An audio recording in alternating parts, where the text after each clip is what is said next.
제인 오스틴의 오만과 편견.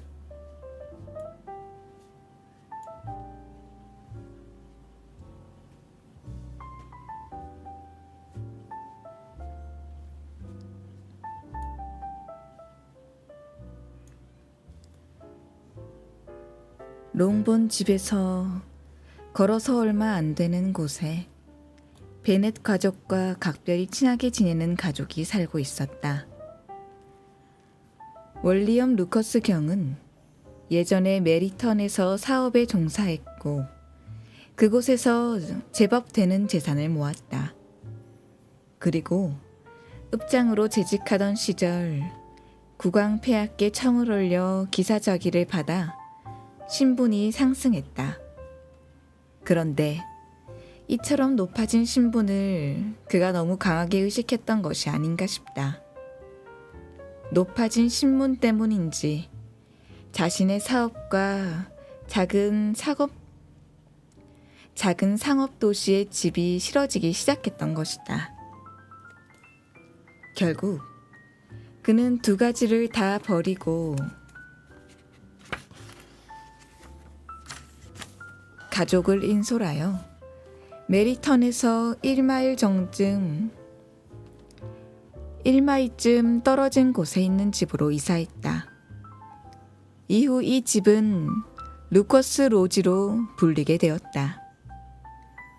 이 집에서 그는 자신의 지위를 만끽하며 더 이상 사업에 얽매이지 않고 세상 사람들에게 예의 차리는 일에만 전념할 수 있었다.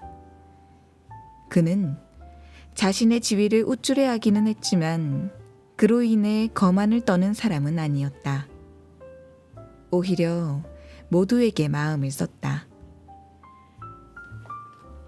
천성적으로 모나지 않고 친절하고 호의적인 데다가 세인트 제임스 궁에서 국왕 폐하를 아련한 뒤로는 예의까지 갖추게 되었다. 루커스 부인도 선량하기 이를 데 없었고 너무 똑똑하지는 않아서 베넷 부인의 소중한 이웃이 될 수 있었다. 이들 부부에겐 자녀가 여럿이었다. 그 중에서도 분별력 있고 똑똑한 27쯤 된 큰딸이 엘리자베스와 절친있다. 루커스가의 딸들과 베넷가들의 딸이 모여 무도회 이야기를 하는 것은 의례 있는 일이었다. 무도회 다음 날 아침, 소식을 듣고 의견을 나누려고 루커스가의 딸들이 롱본 집으로 놀러왔다. 살럿, 어쩌녁 내가 시작을 잘했다? 베넷 부인이 예의 바르고 침착하게 루커스 양에게 말했다. 빅리 씨가 첫 번째로 선택한 파트너가 너였지? 네. 하지만 두 번째 파트너를 더 마음에 들어 하시는 것 같던데요. 우리 제인 말이지? 그분이 우리 애랑 2번이나 춤을 췄지. 확실히 빅리 씨가 우리 제인을 마음에 들어 하는 것 같긴 했어. 정말 그분이 진심으로 그랬다고 믿고 싶고 그에 관한 얘기를 조금 들었으니까. 하지만 정확히 알진 못해. 로빈슨 씨와 관련된 얘기였는데 제가 빅리 씨와 로빈슨 씨가 나눈 얘기를 엿들었던 걸 말씀하시나요? 아주머니께 말씀을 안 드렸던가요? 로빈슨 씨가 빅리 씨에게 메리턴 무동회가 마음에 드느냐, 무도회에 아름다운 숙녀가 많지 않느냐고 물었죠? 그리고 그 중에 누가 가장 예쁜지를 물으니 빅리 씨가 마지막 질문에 곧장 대답하더군요. 오, 의심의 여지 없이 베넷가의 장녀 제인 양입니다. 그 점에 대해서는 이견이 있을 수 없지요. 라고요. 맹세코 말할게. 그건 너무나 확실한 사실이야. 마치... 하지만 알다시피 그런 건 소용이 없을 수도 있어.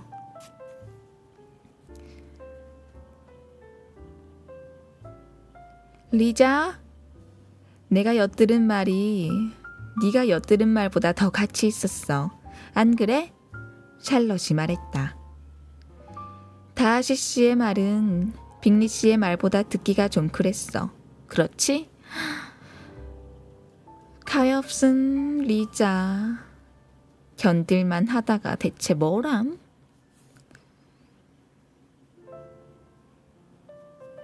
그런 말로 리즈의 머릿속에 그 사람의 괘씸한 태도를 불러내 화가 치솟게 말하진 말자꾸나. 그런 사람의 포대접을 떠오르게 해서 화를 돋구지 말란 소리야. 정말 부쾌한 인간이라 그런 자가 좋아해준다면 참으로 불운한 일일 것이다. 롱 부인이 지난밤 내게 해준 얘기가 그 사람이 부인 바로 옆에 반 시간 동안 앉아있으면서도 입 한 번 뻥끗 안 했다지 뭐니? 정말 그랬대요, 엄마? 혹시 잘못하신 거 아니에요? 제인이 말했다. 다하시 씨가 롱 부인에게 말을 거는 모습을 제가 분명히 봤는데요. 그랬지.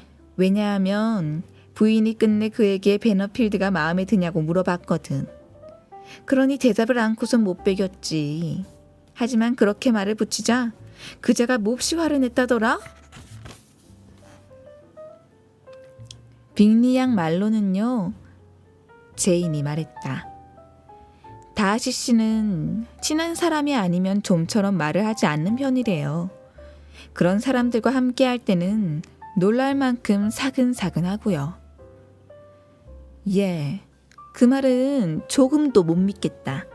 그렇게 사근사근하면 롱 부인에게 먼저 말을 걸었어야지. 어쨌든 어떻게 된 일인지 알만해. 모두들 그가 오만으로 똘똘 뭉쳤다고 하더라. 그런 그가 마침 롱 부인에게는 살은마차가 없고 어제도 무도회장까지 이룬 경마차를 세내서 왔다는 소리를 들은 게 분명해. 저는 다하시 씨가 롱 부인에게 말을 걸지 않은 것은 별로 신경 안 쓰여요. 루커스 양이 말했다. 다만 리자와 춤을 췄더라면 좋았을 것 같아요.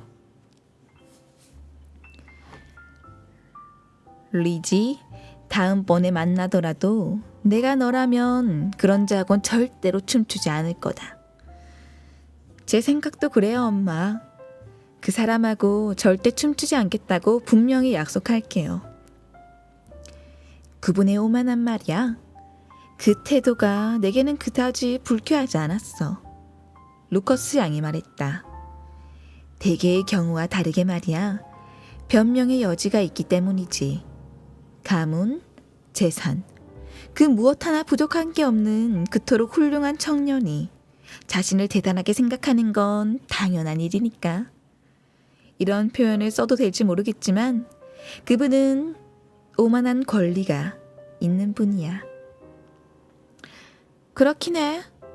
엘리자베스가 대답했다. 그 사람이 내 자존심에 상처를 내지만 않았어도 나도 그의 오만을 쉽게 용서할 수 있었을 거야. 오만은 매우 흔한 결점이지.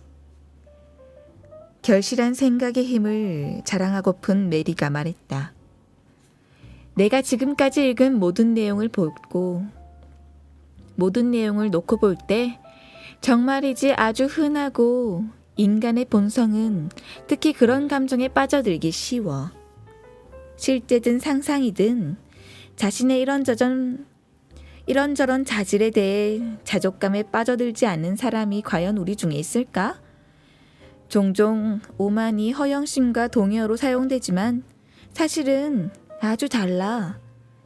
허영심 없이도 오만할 수 있어. 오만은 우리 자신에 대한 우리 스스로의 평가와 더 관련이 있고 허영심은 타인이 우리에 대해 생각해주기 바라는 바와 더 관련이 있거든. 저는 다하시 씨처럼 부자라면 전 아무리 오만하나 한들 신경 안 쓸 거예요. 누나들과 함께 온 어린 루커스 군이 말했다. 저라면 여우 사냥개 한 무리를 키우며 매일 포도주나 한 병씩 마실래요. 그러면 네 주량보다 더 많은 양을 마시게 될 텐데. 베넷 부인이 말했다.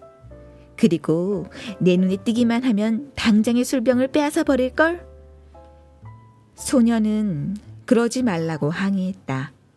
하지만 부인은 그럴 거라고 계속해서 우겼고 두 사람의 말싸움은 손님이 돌아갈 때가 돼서야 겨우 끝났다.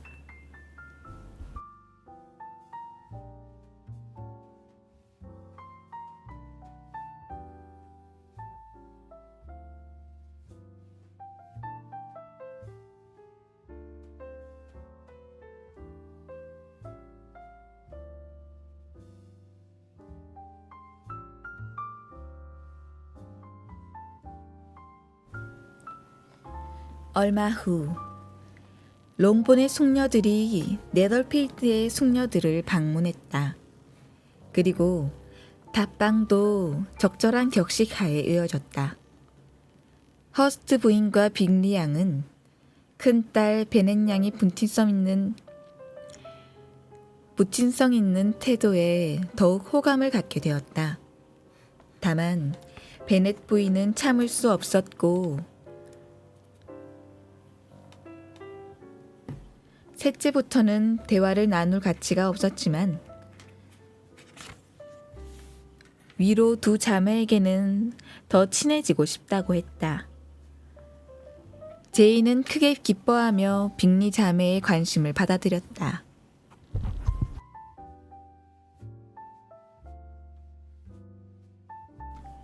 그러나 엘리자베스는 그녀의 가족을 대하는 이들의 태도가 여전히 오만하다고 느꼈고 심지어 언니에게도 예외가 아니어서 이들 자매를 좋아할 수 없었다. 물론 제인에게 보인 이들의 친절은 대단하지는 않았지만 10중 8구 언니에 대한 빅리 씨의 칭찬에서 비롯되었을 테니 나름대로 가치는 있었다. 그들이 모일 때마다 빅리 씨가 제인에게 관심을 보인다는 사실은 누가 봐도 분명했고 엘리자베스가 보기에 제인이 처음부터 박리 씨에게 품은 호감이 계속 빠져들고 있다는 사실, 어떤 면에서는 사랑에 푹 빠져 있다는 사실 역시 분명했다. 그러나 그녀는 이 사실만은 세상 사람들에게 쉽게 알려지지 않으리라는 점을 다행스럽게 여겼다. 제이는 강렬한 감성을 지녔지만 거기에 차분한 기질과 한결같은 명랑함이 잘 결합할 줄 알았다. 제인의 이런 면이 무례한 자들의 의심으로부터 그녀를 지켜줄 것이다. 엘리자베스는 친구인 루커스 양에게 이 사실을 털어놓았다. 이런 경우는 사람들을 속이는 게 즐거운 일일지도 모르지. 샬롯이 말했다. 하지만 그렇게 철저히 방어를 하면 때론 불리해 줄 수도 있어. 여자가 그런 기술로 남자에게 자기 마음을 숨기다가 그를 붙잡을 기회를 놓칠 수도 있다고. 그렇게 되면 성령 세상 사람들 또한 까맣게 모른다고 해서 그게 얼마나 위안이 되겠니? 대개 사랑의 감정에 있는 고마움과 허영심이 무척 많이 묻어있는 법인데 그 감정을 그냥 내버려 둔다면 과연 무방할까? 우리 모두 시작은 꺼리낌 없이 할 수 있어. 누군가를 좋아하는 감정은 정말 자연스럽잖아? 하지만 우리 가운데 상대의 격려 없이도 진정한 사랑에 빠져들 만큼 용기가 넘치는 사람은 거의 없을걸? 여자라면 열애하고 자신이 실제로 느끼는 것보다 더 많은 애정을 보여주는 편이 오히려 나아. 빅리 씨가 제인을 좋아하는 건 분명해. 하지만 제인이 거들어주지 않으면 그분은 그저 좋아하는데 그치고 말 거야. 하지만 우리 언니 입장에서는 그 성격에 최대한 빅리 씨의 사랑을 돕고 있는 걸. 언니의 마음을 나도 알아차릴 정도인데 뭐. 그분이 눈치를 못 챈다면 진짜 멍청이지. 리자, 잊지 마. 빅리 씨는 네 언니 성격을 너만큼 잘 알지 못한다고. 그래도 어떤 여자가 어떤 남자를 유독 좋아하면서 그걸 애써 숨기려 하지 않는다면 남자가 당연히 알아차려야지. 충분히 자주 만난다면 그렇지. 빅리 씨와 제이는 비교적 자주 만나긴 해도 오래 만난 적은 한 번도 없었잖아. 그리고 언제나 여러 사람들과 섞여 만나니까 둘만 계속 대화할 수도 없는 일이고. 그러니 제이는 빅리 씨의 관심을 사로잡을 수 있는 시간이 반 시간이라도 최대한 활용해야 돼. 일단 확실히 사로잡기만 하면 원하는 만큼 충분히 사랑에 빠질 여유가 생기는 법이니까. 제법 훌륭한 계획 같네. 엘리자베스가 대답했다. 결혼을 잘하겠다는 욕심뿐이라면 말야. 부자 남편, 아니 그냥 남편이라도 남편만 얻겠다는 결심을 했더라면 나라도 그럴걸. 하지만 제인 언니의 감정은 그게 아니야. 언니는 속셈을 갖고 행동하는 사람이 아니거든. 그리고 지금 봐서는 스스로의 감정에 대해 또 그 감정이 옳은지 아닌지조차 확신을 못하고 있어. 언니가 빅리 씨를 알게 된 지 겨우 보름 됐어. 메리턴 무도회에서 네 곡을 쳤고 빅리 씨 댁에서 아침 나절에 한 번 만났지. 그리고 이후 4번 다른 사람들과 어울려 식사를 했고. 그 정도로는 그분의 성격을 충분히 파악할 수 없어. 내 말대로라면 그렇겠지. 제인이 그분과 식사만 했다면 식욕이 왕성한지 아닌지 정도나 파악할까? 하지만 두 사람이 4번씩이나 저녁 식사를 함께 보냈다는 점을 명심해야 돼. 4번의 저녁 식사라면 꽤 많은 일을 해낼 수 있거든. 그래, 4번의 저녁 식사면 자기들이 커머스보다 배트웽을 더 좋아한다는 사실 정도는 확인할 수 있었겠지. 하지만 다른 주요한 면모들이 많이 드러났을 것 같진 않아. 어쨌든 진심으로 제인이 잘 됐으면 좋겠어. 나는 제인이 내일 당장 빅리 씨와 결혼한다 해도 12달 그의 성격을 따져보고 결혼할 때만큼이나 행복할 것 같아. 결혼의 행복이란 순전히 운에 달린 일이거든. 상대방의 성격을 서로가 속속들이 알고 있거나 결혼 전부터 꼭 닮아 있다고 해서 그게 두 사람을 더 행복하게 해주진 않거든. 부부란 서로 안 닮으려고 어지간히 애쓰다 결국은 각자의 몫만큼 짜증을 내게 돼 있어. 그러니 평생 함께하기로 한 상대방의 결점이라면 되도록 모르는 편이 낫지. 샬럿, 웃음이 나오려고 하네. 어쨌든 그건 바람직하지 않은데 그게 바람직하지 않다는 것도 잘 알 테고 막상 말대로 하지도 않을 거면서. 엘리자베스는 언니를 향한 빅리 씨의 관심을 지켜보는 데 열중하느라 자신이 그의 친구의 눈에 관심의 대상이 되었다는 사실을 전혀 눈치 못 채고 있었다. 다하시 씨는 처음에 엘리자베스가 예쁘다는 사실을 좀처럼 인정하지 않았다. 무도회에서 봤을 때는 아무런 호감도 느끼지 못했고 그 뒤 다시 만났을 때도 그저 흠잡기 위해 바라보았을 뿐이었다. 그런데 엘리자베스의 얼굴이 절대 미인형은 아니라고 자신과 친구들에게 분명히 밝혔을 때 그는 불현듯 엘리자베스의 검은 두 눈에 어린 아름다운 눈빛을 하고 그 얼굴을 비범하니만치 영리해 보인다는 사실을 깨닫기 시작했다. 이런 깨달음에 이어 마찬가지로 당혹스러운 몇몇 깨달음이 뒤따랐다.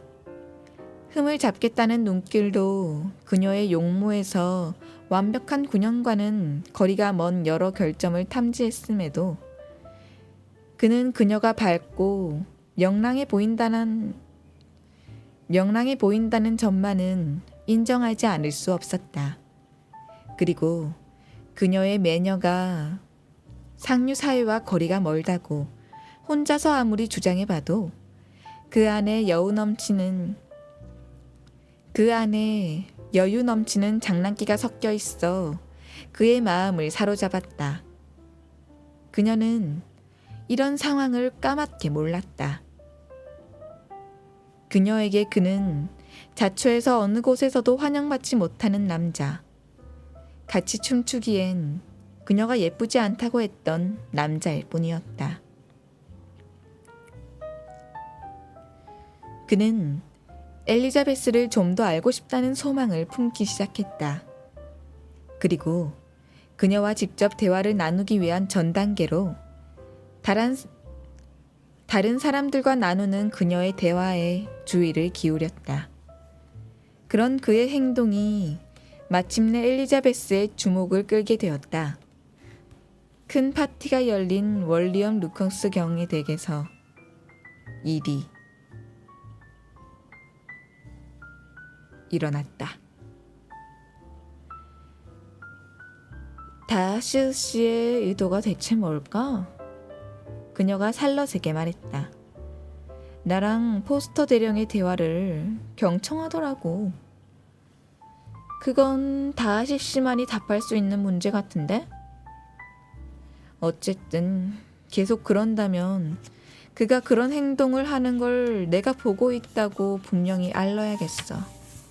너무 냉소적으로 쳐다봐. 나부터 건강지게 굴어야 하지. 안 그랬다가는 곧 그 앞에서 겁먹고 말 거야.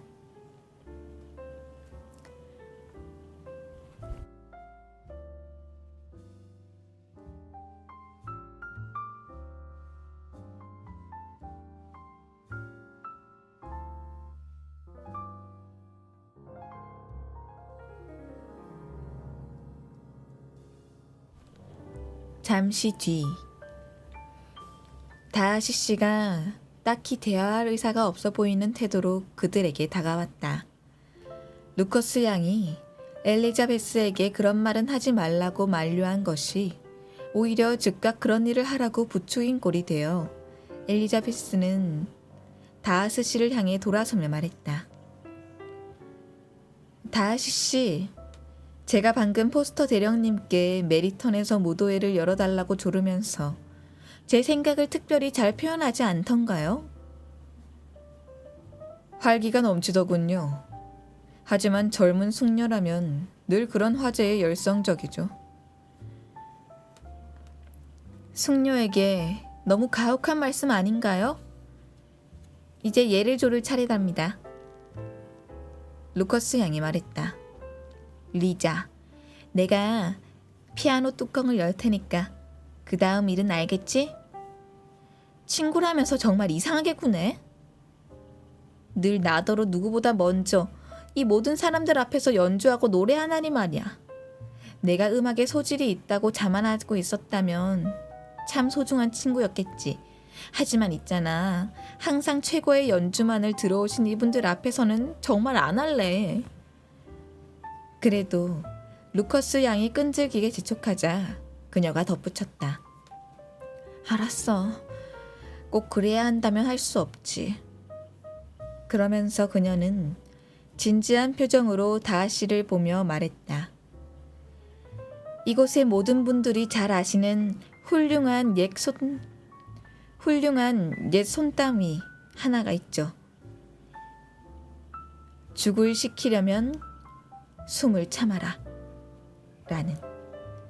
저는 노래하려면 숨을 아껴야겠어요.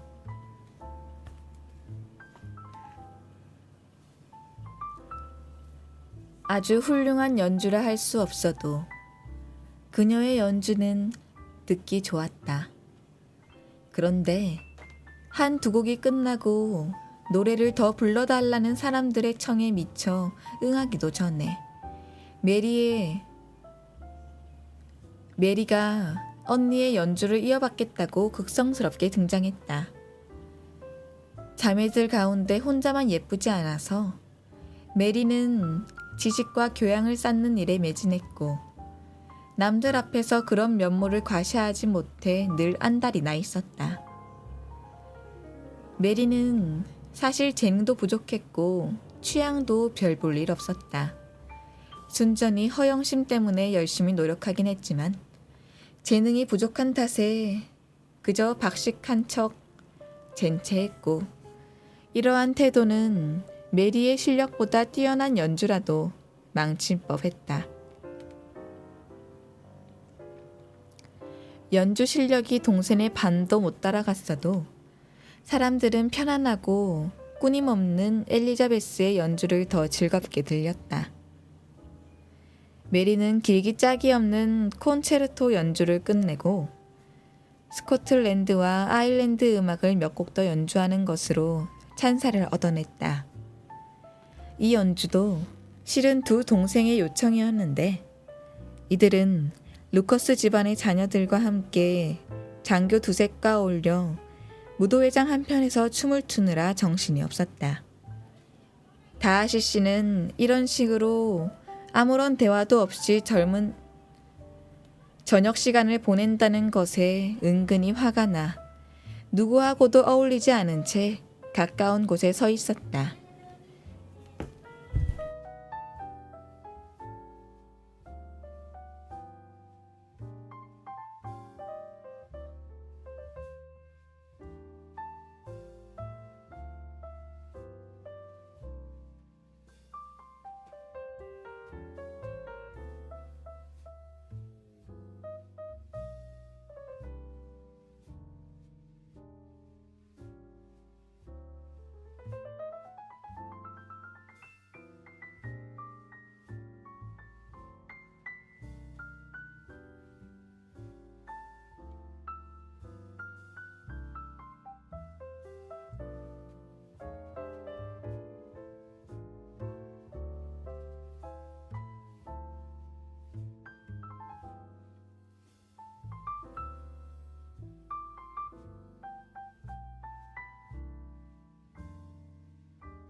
그는 혼자만의 생각에 너무 몰입한 탓에 월리엄 루커스 경이 말을 걸 때까지 그가 바로 옆에 와 있다는 사실도 알아차리지 못했다. 이런 모임이 젊은이들에게 얼마나 매력적인 오락 활동인지 모르겠습니다. 다하시 씨. 결국은 춤만 한 게 없죠. 춤은 상류 사회에서 으뜸 가는 고상한 오락 활동 같습니다. 물론입니다. 그리고 춤은 품위가 덜한 사회에서도 유행한다는 장점도 있고요. 야만인들도 모두 춤은 출 줄 아니까요. 월리엄 루커스 경은 미소만 지었다. 잠시 뜸을 들이다 빅리가 무리에 동참하는 모습을 지켜보며 그가 말했다. 친구분이 춤을 참 잘 추는군요. 다하시 씨도 춤 솜씨가 대단하겠죠? 메리턴에서 제가 춤추는 모습을 보셨을 텐데요. 물론 보았습니다. 그 모습에서 적잖은 즐거움을 얻었죠. 세인트 제임스 궁에서 자주 춤을 춥니까? 전혀 안 춥니다. 춤이야말로 그곳에 대한 적절한 찬사라는 생각은 안 드십니까? 저는 피할 수만 있다면 어떤 곳에서도 그런 찬사를 바치지 않습니다. 런던 시내에도 틀림없이 거처가 따로 있으시겠죠? 다하시 씨는 고개를 끄덕였다.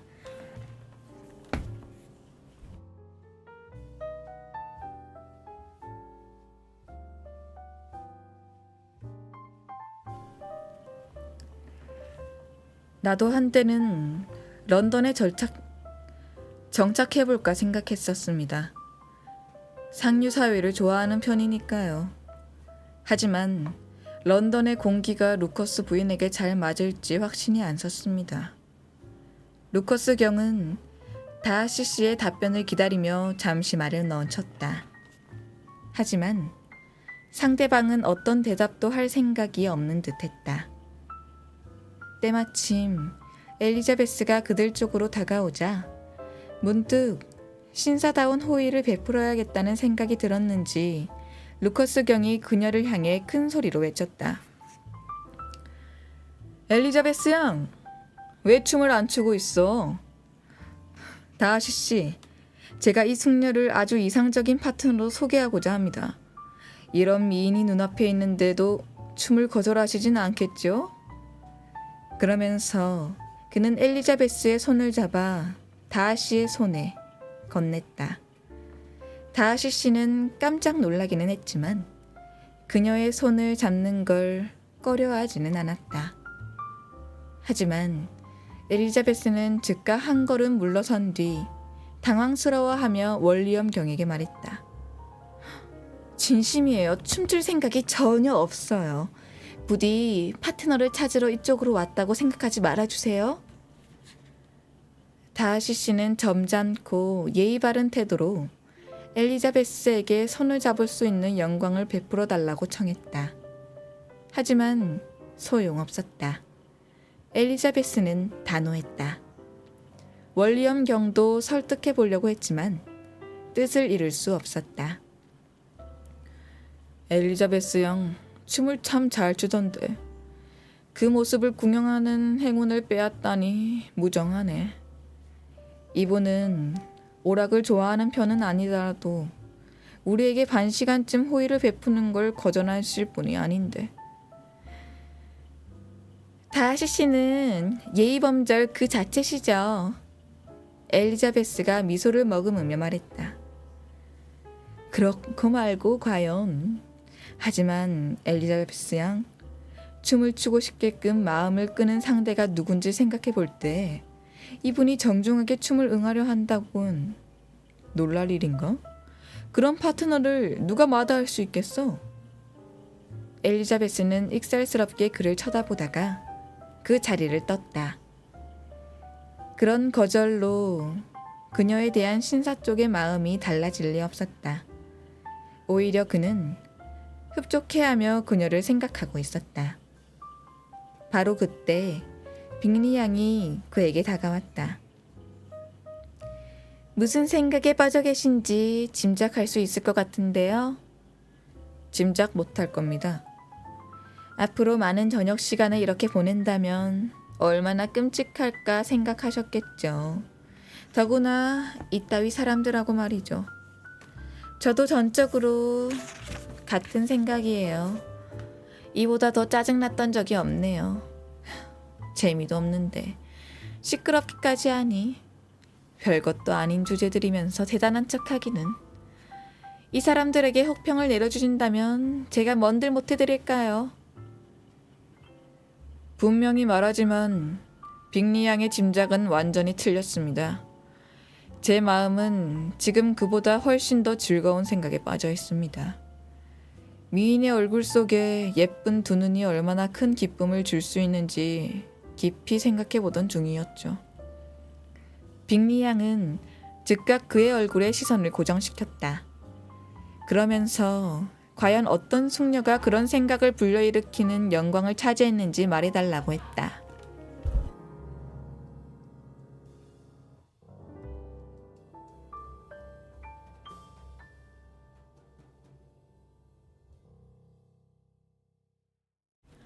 다하시 씨는 매우 대담하게 대답했다. 엘리자베스 베넷 양입니다. 엘리자베스 베넷 양이라고요?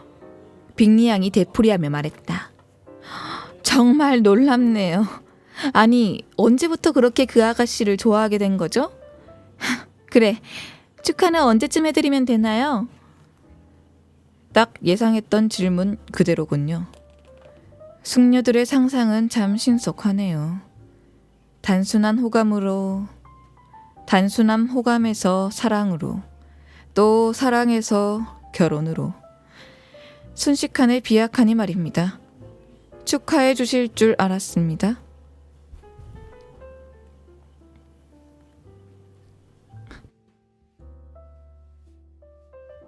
아니, 그렇게 진지하게 나오시면 정말 다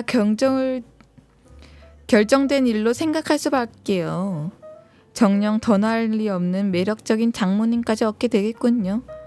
물론 그 장모님도 다하시 씨의 펜벌리 저택에서 늘 함께 살게 되겠고요. 그는 철저히 냉담한 태도로 빅리 양의 말을 들었다. 하지만 그녀는 이런 식의 빈정거림을 즐길 태세였다. 다하시 씨의 차분한 태도로 봐서 안심해도 되겠다는 확신이 든 그녀는 그 뒤로도 길게 짓궂은 발언을 이어갔다.